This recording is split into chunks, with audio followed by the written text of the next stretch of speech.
Dernière nouvelle, à 14 heures, le taux de participation était de 13% sur les zones littorales où habitent 86% des Algériens et de 30% dans les zones sous-peuplées de l'extrême sud.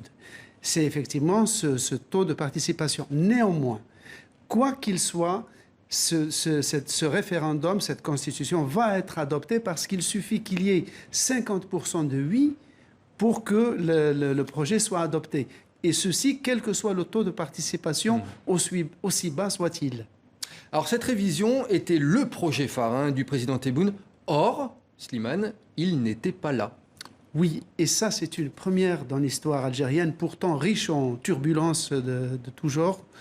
C'est qu'il n'est pas là parce qu'il est hospitalisé en Allemagne, vraisemblablement atteint du Covid, même si officiellement ce n'est pas tout à fait indiqué.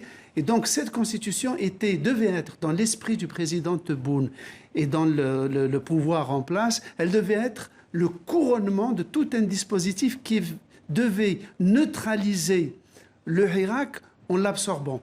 Pour résumer, le Hirak demandait un état de droit, le primat de la loi sur les comportements, la protection des libertés individuelles, la protection de la liberté de manifester et de s'organiser, la liberté de la presse, et le départ de l'ancien système.